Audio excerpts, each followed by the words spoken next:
Magandang umaga po. Narito na po ang magiging lagay ng panahon ngayong araw na linggo, April 20, 2025.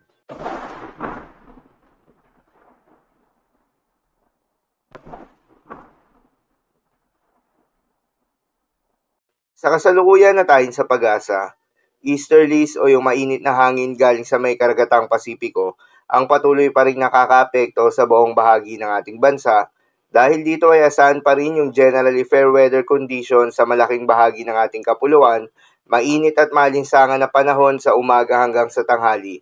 Ngunit pagsapit ng hapon o gabi ay asahan yung mataas sa tsansa ng mga pag-ulan. Magandang balita naman dahil ayon sa pag-asa ay wala pa rin tayong binabantayan na low pressure area o bagyo sa loob o malapit sa Philippine Area of Responsibility na maaaring makaapekto sa ating bansa.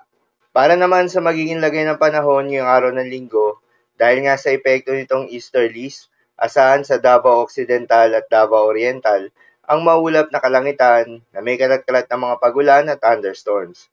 Posible ang mga pagbaha o pagguho ng lupa dahil sa katamtaman hanggang sa kung minsan ay malakas na pagulan.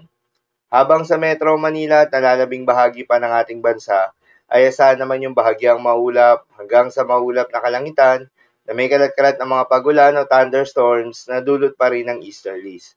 Posible rin ang mga pagbaha o pagguho ng lupa during severe thunderstorms. Madalas, nabobo ang mga thunderstorms na ito tuwing hapon o gabi na nagtatagal ng 1 hanggang 2 oras. Kaya naman ingat sa mga posibleng banta ng pagbaha at pagguho ng lupa, lalong-lalo na sa mga lugar na inuulan na noong mga nakaraang araw pa. Para naman sa heat index forecast, narito yung mga lugar na makakaranas na matinding init ngayong araw. Kabilang ang Dagupan City at Olongapo City na posibleng umabot ng 45 degrees Celsius.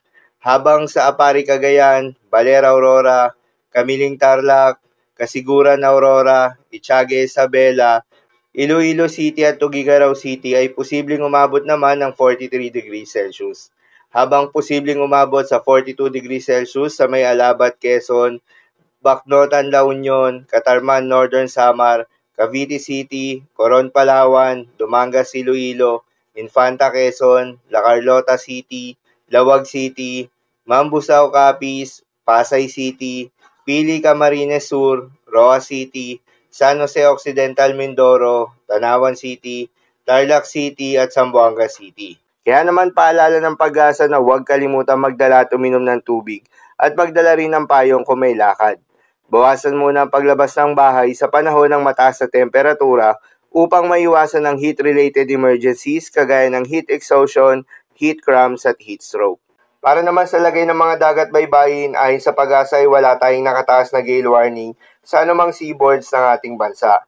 Kaya naman malayang makakapamalaot yung mga kababayan nating mangingisda at yung may mga maliliit na sasakyan pandagat, ngunit iba yung pag-iingat pa rin, lalo na kung meron tayong offshore thunderstorms activity.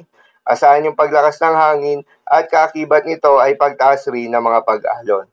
So yun lamang po para sa lagay ng panahon ngayong araw ng linggo. Keep safe everyone.